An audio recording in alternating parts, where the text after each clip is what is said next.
Hello viewers, if you are new to the channel, please hit the like and subscribe button and share it with your friends.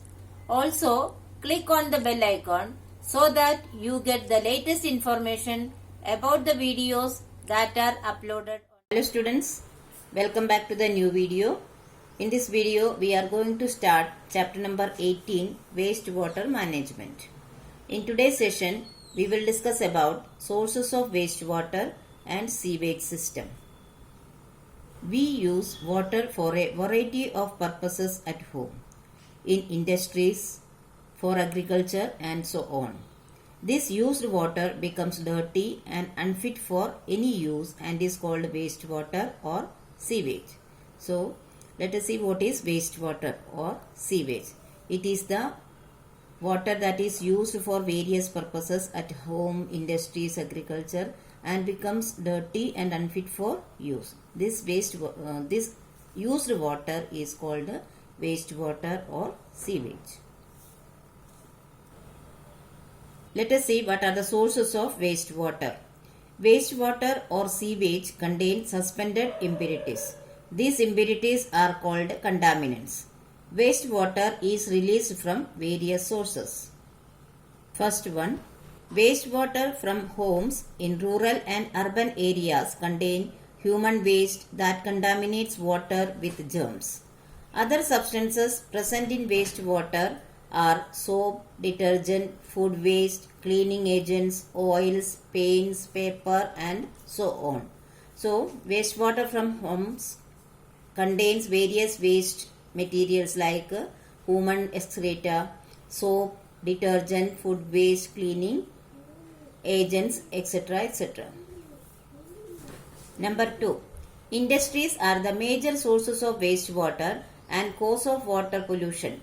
Most industries release industrial effluents into water bodies. This contaminates the water as it contains toxic chemicals, lubricant oil, paints, dyes, metals and various chemicals.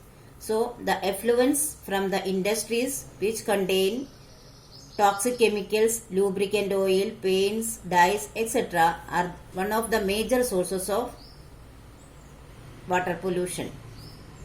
Number 3. Fertilizers, pesticides and herbicides used on farms for agriculture purposes get washed away with rainwater runoff and contaminate water bodies. So, agricultural waste and the pesticides, fertilizers, etc. used in the farming is also one of the source of water pollution. Number 4. The construction of buildings, mining for substances such as iron, copper and gold also generate wastewater. Such wastewater containing cement, different types of particles, paints, metals and chemicals. Number 5. Wastewater from hospitals may contain blood and other tissues from patients. Therefore, it may contain germs of various diseases, medicines, cleaning agents and so on. Slaughterhouses, animal farms and veterinary hospitals too generate similar wastewater. So, the wastewater from the hospitals which contains blood and other tissues from patients contaminate the water sources. Similarly, the slaughterhouses and veterinary hospitals also generate the wastewater. Wastewater, when released into the environment, causes pollution. The following are some other effects. First one, the human waste, that is urine and feces, present in wastewater from homes contaminates water bodies with disease-causing microorganisms. This contributes to the spread of diseases such as cholera, typhoid, gastroenteritis and hepatitis. So, these are one of the major effects of wastewater release. It causes the diseases like cholera, typhoid, gastroenteritis, hepatitis, etc. Number 2. Many chemicals in wastewater have a toxic effect on aquatic organism. So, aquatic organism means water animals. They get affected by the poisonous substances or chemicals released into the water bodies. Number 3. Heavy metals such as arsenic, lead, and mercury in wastewater from industries can contaminate our water bodies. This may affect the brain and other organs if taken into the body.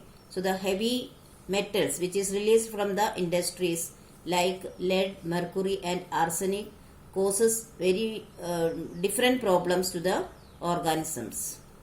Number 4. The fertilizers in agricultural runoff contaminate water bodies by adding nutrients, that is compounds of phosphorus and nitrogen, to the water.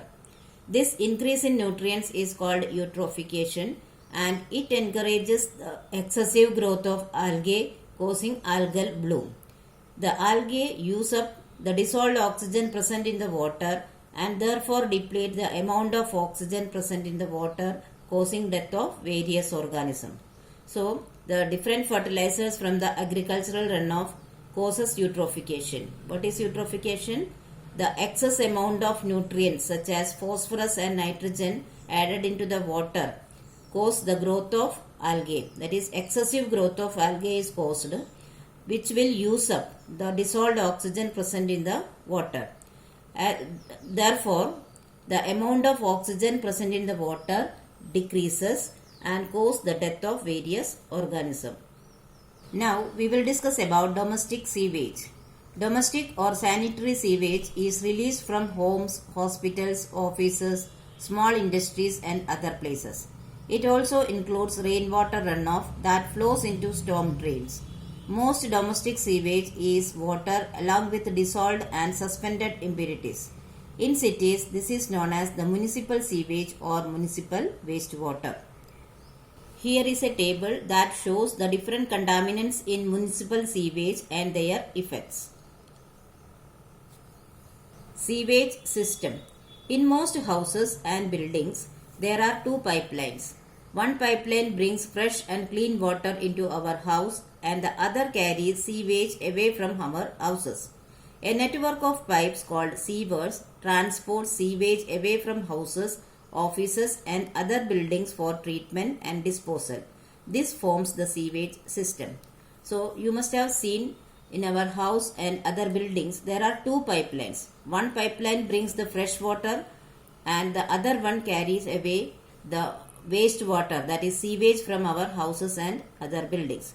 A network of pipes called sewers transport the sewage away from houses and other buildings and it is taken into the treatment plant for wastewater treatment. This forms the sewage system. Wastewater from homes flows through drain pipes to the sewers. The sewers from different homes join the main sewer lines or the sewage. At certain points along the sewers are openings called manholes. The manhole is covered with a heavy iron lid for safety. This opening is used by civic workers to clean and repair the sewer pipes. The main sewer lines lead to a sewage treatment plant where the sewage is treated before being released into a water body. Rainwater runoff from the road flows into storm drains by the side of roads. Separate pipelines transport this water into nearby water bodies.